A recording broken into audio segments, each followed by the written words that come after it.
भारत दुर्दशा शीर्षक कविता भारतेंदु हरिश्चंद्र जी द्वारा रचित है। भारतेंदु हरिश्चंद्र जी आधुनिक हिंदी साहित्य के जन्मदाता माने जाते हैं।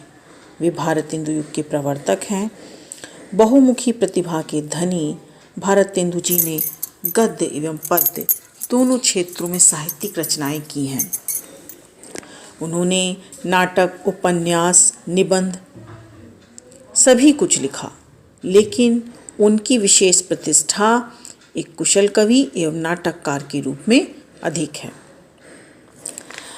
भारत दुर्दशा कविता भारत दुर्दशा नाटक से उद्धृत है। उन्होंने इस नाटक को नाट्यरसिक कहा है, जिसके 6 अंकों में भारत के प्राचीन गौरव और वर्तमान दुर्दशा का वर्णन मिलता है। भारतेंदु हरिश्चंद्र जी सच्चे देशभक्त थे, इसलिए उनकी कविता में देशभक्ति, देश प्रेम, समाज सुधार का स्वर ऊंचा है। उनकी यह कविता तत्कालीन भारतीय समाज की सर्वतोमुखी अधोगति का हृदय विदारक चित्र प्रस्तुत करती है। तो आइए देखते हैं उनकी भारत दुर्दशा कविता। भारतेंदु हरिश्चंद्र जी कहते हैं कि रोवहु सब मिलके आवहु भारत भाई। आओ हम सब भारत भाई मिल करके रोएं, हा हा भारत दुर्दशा न देखी जाई। और भारत की इस दुर्दशा के लिए हमको एकत्रित होना चाहिए और इस पर चिंतन करना चाहिए कि भारत की दुर्दशा आज अगर ऐसी है तो किस कारण से हुई है, और हमें विलाप करना चाहिए, हमें दुखी होना चाहिए भारत की इस प्रकार की दुर्व्यवस्था के लिए। भारत की जो दुर्दशा है वो आज देखी नहीं जा रही है, और इस पर भारतेंदु हरिश्चंद्र जी विलाप कर रहे हैं, रो रहे हैं, हा हा कह रहे हैं। जो हा हा शब्द है वस्तुतः वो विदीर्ण करने वाला शब्द है। हृदय की जो दुख की अवस्था होती है, उस अवस्था में व्यक्ति हा हा हा हाय हाय करता है। तो भारतेंदु हरिश्चंद्र जी कहते हैं कि आओ सब मिलकर के भारत भाइयों हम लोग रोते हैं, क्योंकि भारत की जो आज दुर्दशा है वो देखी नहीं जा रही है। कोई भी सच्चा देशभक्त जिसने भारत के स्वर्णिम अतीत के बारे में सुना होगा, जाना होगा, वो भारत की दुर्दशा को बिल्कुल भी देख नहीं सकता, बर्दाश्त नहीं कर सकता। भारतेंदु हरिश्चंद्र जी कहते हैं कि सबके पहले जेहि ईश्वर धन बल दीनो। हमारा जो भारत देश है उसे ईश्वर ने सबसे पहले धन और बल दिया था। कहने का मतलब जो भारत में समृद्धि थी, भारत के लोग जिस तरह से बलवान थे, उस तरह के अन्य देशों के लोग नहीं देखने को मिलते थे। तो कहने का मतलब ईश्वर ने सबसे पहले धन और बल, इन शक्तियों से अगर किसी को पुष्ट किया था तो वो भारत देश है। यहाँ के लोग धनी थे और यहाँ पर दूध की नदियाँ बहती थीं। कहने का मतलब समृद्धि और वैभव की यहाँ पर किसी भी प्रकार की कमी नहीं थी, जिसके कारण लोग क्या होते थे, स्वस्थ होते थे, हष्टपुष्ट होते थे और बलशाली होते थे। सबके पहले जे ही सभ्य विधाता कीनो। और सबसे पहले जहाँ पर सभ्यता विकसित हुई, और सबसे पहले सभ्यता जहाँ विकसित हुई, और जब आप देखते हैं कि बहुत सारे, जब भारत में सभ्यता विकसित हो गई थी तो बहुत सारे द्वीप जो अब महाद्वीप के नाम से जाने जाते हैं, वो कहीं ना कहीं अंधकार के गर्त में थे। उनमें सभ्यता तो दूर, मानव असभ्यता के उस चरम सीमा पर था। तो भारत देश सबसे पहले सभ्य हुआ था। जब अन्य अमेरिका जैसे और अफ्रीका जैसे देश अंधकार में थे, तब भारत ने सभ्यता विकसित कर ली थी और यहाँ वेद रचा जा चुका था। तो सभ्यता सबसे पहले भारत में ही आई थी, और जो भारत देश सबसे पहले सभ्य हो गया था, आज वही सभ्यता के मामले में भारत पाश्चात्य सभ्यता का अंधानुकरण कर रहा है। यह अत्यधिक दुख की बात है। सबके पहले जो रूप रंग रस भीनो, सबके पहले विद्या फल जिन गही लीनो। सबसे पहले रूप, रंग और रस में भीगने वाला, रूप रस से सिंचित होने वाला भारत देश था। रूप रस के प्रति आकृष्ट होने वाला जो सबसे पहला देश भारत था।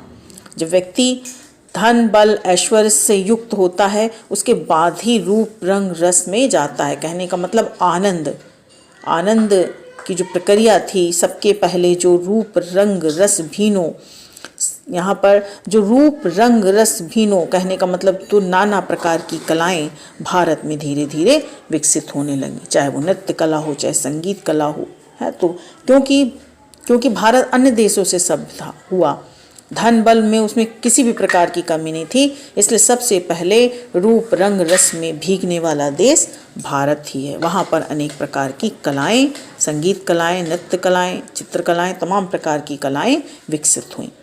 सबके पहले विद्याफल जिन गही लीनो, और सबसे पहले विद्याफल जिन लोगों ने ग्रहण किया वो भारतवासी ही हैं। अब सबके पीछे सोई परत लखाई, हा हा भारत दुर्दशा न देखी जाए। अब वही भारतवर्ष अब सबके पीछे, लखाई का मतलब दिखाई देता है, पीछे लगा हुआ दिखाई देता है, सभी पाश्चात्य सभ्यता का अंधा अनुकरण करते हुए दिखाई देता है। ऐसे भारत देश की दुर्दशा देखी नहीं जा रही है।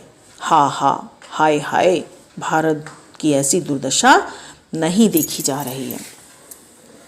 तो यहाँ पर अनेक महान विभूतियाँ भी हुई, कवि ने उनका भी जिक्र किया है कि जहाँ भय शाक्य हरिश्चंद्र अरु नहुष ययाति, जहाँ राम युधिष्ठिर व्यास देव सरियाति, इन सबका नाम हमारे पुराणों में, हमारे इतिहास में बहुत प्रसिद्ध है। पुराण, इतिहास और भी जो हमारी धार्मिक पुस्तकें हैं उनमें हरिश्चंद्र का नाम कौन नहीं जानता। हरिश्चंद्र जो कि सत्यवादी थे, सत्य के लिए बहुत प्रसिद्ध थे और सत्य के लिए उन्होंने अपने पूरे परिवार को दांव पर लगा दिया था और अंततः इनके सच की विजय होती है। ईश्वर और ऋषि मुनि अनेक प्रकार से उनके सत्य की परीक्षा लेते हैं, लेकिन अंत में भी जीतते हैं, विजयी हो जाते हैं। इसी प्रकार नहुस और ययाति भी थे। नहुस पुरुरवा के पुत्र थे, जिन्होंने जब वृत्तासुर वध के कारण इंद्र को ब्रह्म हत्या का पाप लगता है, तब वे 1000 वर्ष तक कमलनाल में छिपे रहते हैं। उस समय बृहस्पति जी के निर्णय के अनुसार क्या किया जाता है, इंद्रासन पर नहुस को बैठाया जाता है। और लेकिन ऐसी स्थिति होती कि नहुस इंद्राणी पर मोहित हो जाते हैं और बृहस्पति से सलाह लेकर के, तब इंद्राणी क्या करती हैं, बृहस्पति जी से सलाह लेती हैं कि अब हम क्या करें। तो फिर उनके सामने, नहुस के सामने इंद्राणी जी एक शर्त रखती हैं कि अगर वो सप्तऋषि की पालकी में आएंगे तो हम उन्हें अपनाएंगे। नहुस भी ऐसा ही करते हैं क्योंकि वो इंद्राणी से मिलना चाहते हैं। और जब नहुस पालकी में बैठते हैं और सप्तऋषि चलते हैं तो भी क्या कहते हैं, सर्प सर्प अर्थात शीघ्र चलो।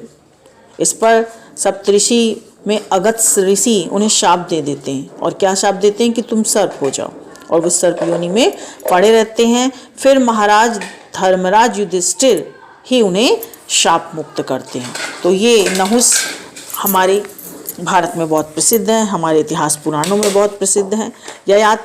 ययाति नहुस और विरजा के पुत्र थे और एक बार वे मृग्या को जा रहे थे, ययाति है ना, और उन्हें कुएं में एक स्त्री की चीख सुनाई दी और चीख सुनाई दी तो वो स्त्री बिल्कुल नग्न बालिका थी, वो बालिका बिल्कुल नग्न अवस्था में थी और तब ये उन्हें वस्त्र देते हैं और उस वहाँ से बाहर निकालते हैं, जो कि बाद में उनकी पत्नी बनती हैं। तो इस तरह से इन सबका जो इतिहास है, इनके पीछे जो कार्य हैं वो देश सेवा, समाज कल्याण के हित चिंतन के लिए ही इन्होंने कार्य किए। व्यासदेव भी इसी प्रकार थे, वे भागवत में वे विष्णु के अवतार माने जाते हैं और उन्हें ही द्वैपायन भी कहा जाता है। धृतराष्ट्र, पांडु और विदुर व्यास के आत्मज थे। महाभारत युद्ध में कौरव तथा पांडव के बीच समझौता कराने का उन्होंने प्रयास भी किया था। तो इस प्रकार ये सारे लोग महान विभूतियाँ हैं, इनके सेवा को, इनके कार्य को हम कभी भी विस्मृत नहीं कर सकते। भीम अर्जुन, जहाँ भीम करण अर्जुन की छटा दिखाती, तहाँ रही मूढ़ता कला अविद्या राती।